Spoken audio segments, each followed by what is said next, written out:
শুভ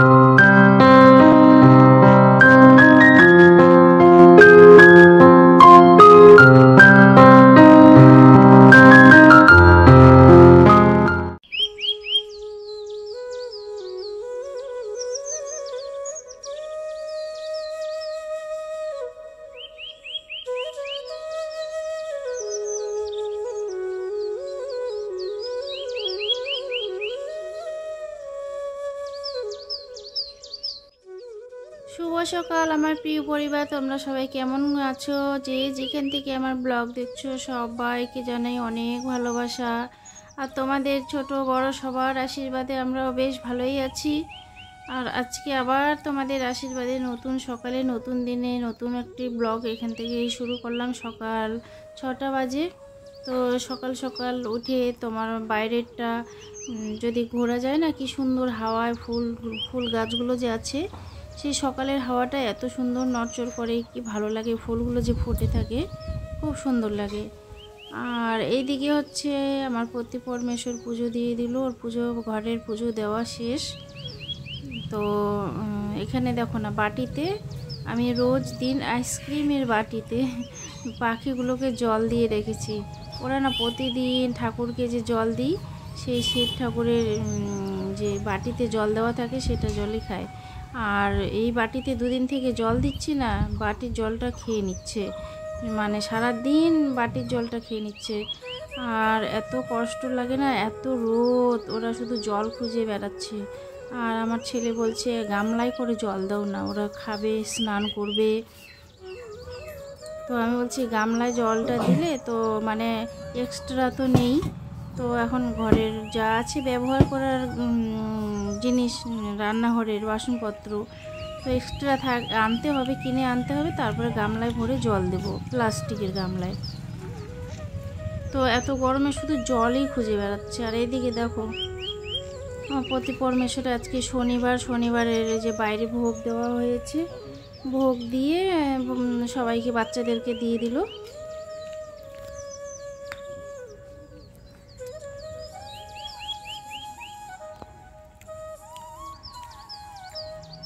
প্রতি শনিবার সন্ধ্যা সকালে ভোগ দেওয়া হয়।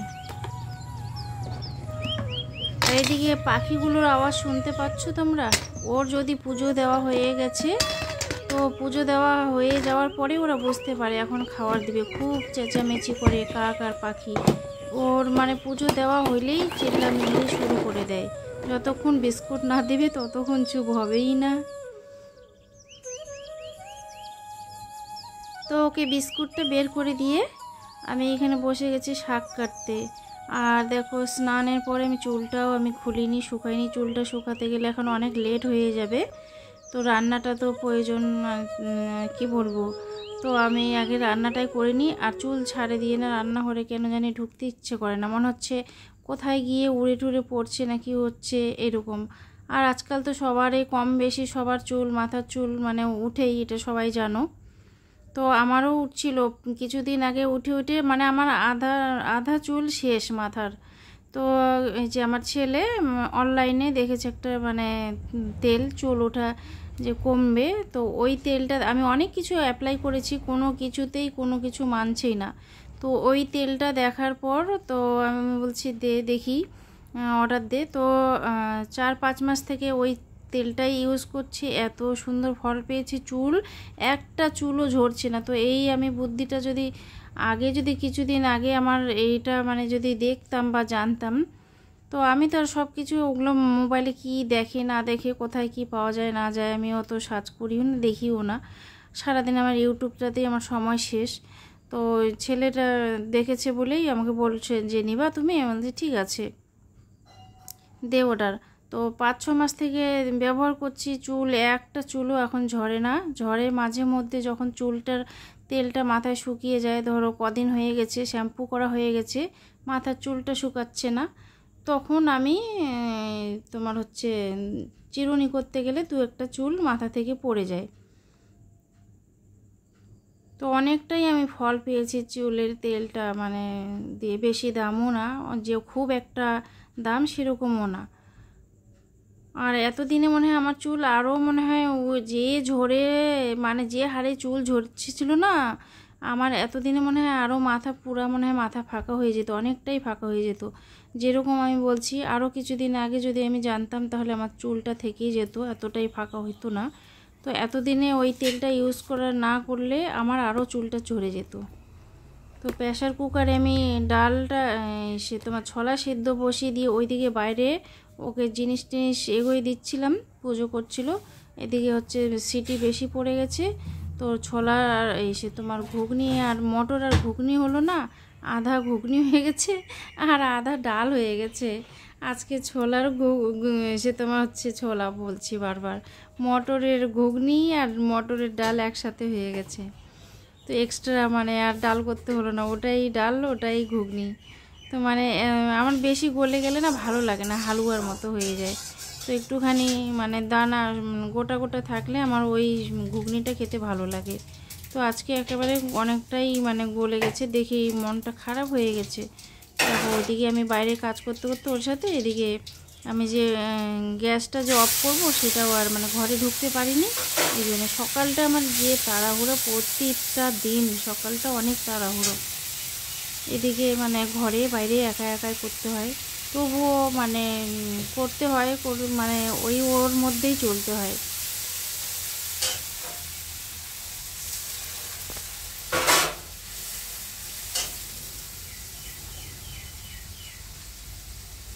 তো ভাত হয়ে গেছে, ভাত হয়ে যাওয়ার পর আমি এখন ঘুগনিটা রান্না করছি।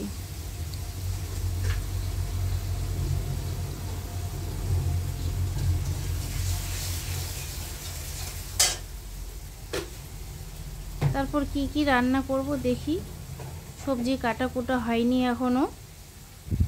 আগে ঘুগনিটা তো করে রাখি, ওটা দিয়ে কিছু সকালের টিফিন খেয়ে নেবে।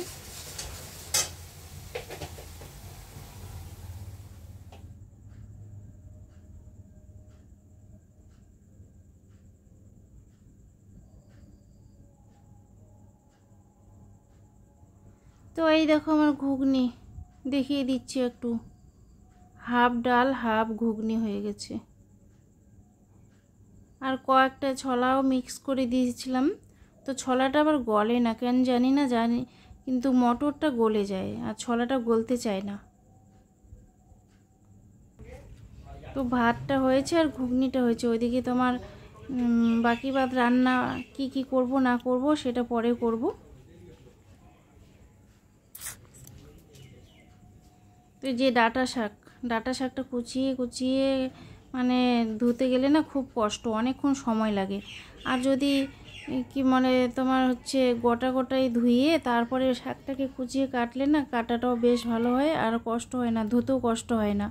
তো অনেক সময় আমি কি করি, আগে ধুয়ে নিই তারপরে শাকটাকে কুচিয়ে নিই, কিন্তু আজকে আগেই কেটে ফেলেছি, কি করব। তো এখানে যে এতটা অন্ধকার হয়েছে কেন, আমি যখন ক্যামেরাটা করছিলাম বুঝতেই পারিনি। বিকেল টাইমটা সন্ধ্যা সন্ধ্যা মনে হচ্ছে, বিকেল টাইমটা বসেছিলাম তো বরবটিগুলো না শুকিয়ে যাচ্ছে, আনছে 4-5 দিন হয়ে গেছে, খাওয়া হয়নি বরবটিগুলো, লাল বরবটি। তো আমি কি করছি, কেন ফেলে দেবো, তো বীজগুলোকে বের করে নিই। বীজগুলোকে বেটে বড়া বানালে খুব সুন্দর টেস্ট লাগে খেতে, খুবই সুন্দর লাগে। যারা যারা জানো না তো আমি বলে দিলাম, মানে বরবটি যখন দেখবে শুকিয়ে গেছে আর খাওয়া যাচ্ছে না, বীজটাকে বের করে বেটে বড়া বানাবে, দেখবে খুব টেস্টি লাগে খেতে। বরবটির বীজগুলো ছাড়িয়ে তো ঘর দোরগুলো ঝেড়ে পরিষ্কার করে নিচ্ছি, এরপরে আবার সন্ধ্যা লেগে যাবে, এদিকে সন্ধে পুজো আছে।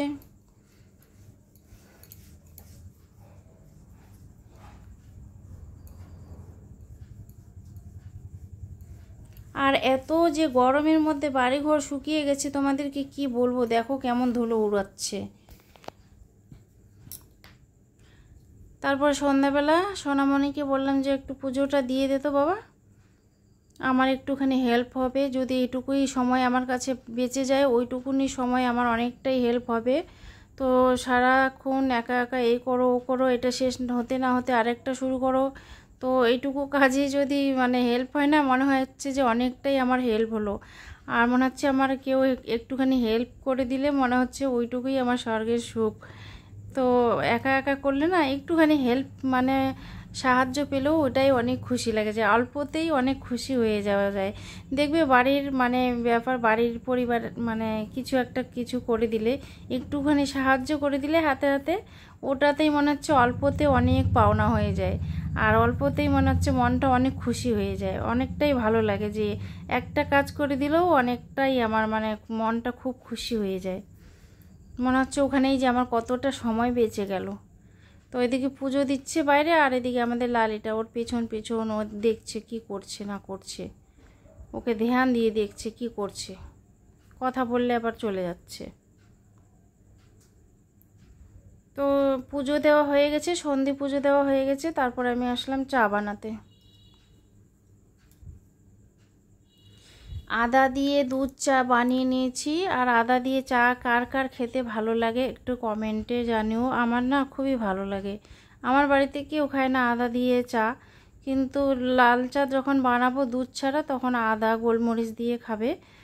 আর যদি দুধ চা বানাই, দুধ চাতে এই আদা দেওয়া চা কেউ খেতে চায় না। আমার খুব ভালো লাগে, একটু একটু ঝাঁস লাগে, আর আদার স্মেলটা আমার যা ভালো লাগে না, খুবই ভালো লাগে, দারুণ লাগে খেতে। মানে সেন্টটা যে এত সুন্দর, আদার সেন্টটা খুবই ভালো লাগে।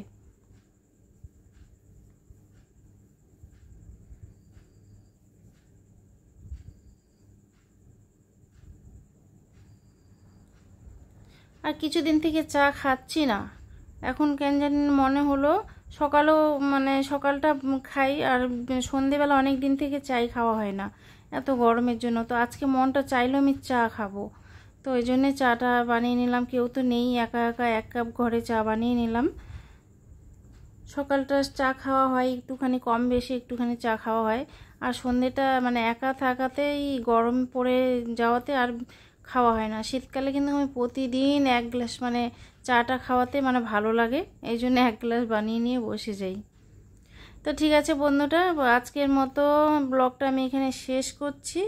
তো যে যেখান থেকে আমার ব্লগ দেখছো, আর ফার্স্ট থেকে লাস্ট পর্যন্ত আমার ভিডিওতে জুড়ে থাকার জন্য অনেক ভালোবাসা, অনেক ভালোবাসা। যে যেখান থেকে আমার ব্লগ দেখছো সবাইকে অনেক অনেক ভালোবাসা। আর আজকে যারা যারা আমার ভিডিওটা দেখেছো, ভালো লেগেছে কি লাগেনি আমাকে একটু কমেন্ট করে, সুন্দর কমেন্ট করে জানিও। আর একটা লাইক করে দিও, যারা যারা লাইক করতে ভুলে গেছো তো লাইক করে দিও। কালকে আবার নতুন দিনে নতুন সকালে আবার নতুন কোনো ব্লগে তোমাদের সাথে দেখা হবে, কথা হবে। তো ততক্ষণের জন্য তোমরা যে যেখান থেকে আমার ব্লগ দেখছো সবাইকে অনেক ভালোবাসা। সবাই ভালো থেকো, সুস্থ থেকো। কালকে আমার নতুন ভিডিওর জন্য অপেক্ষা করো।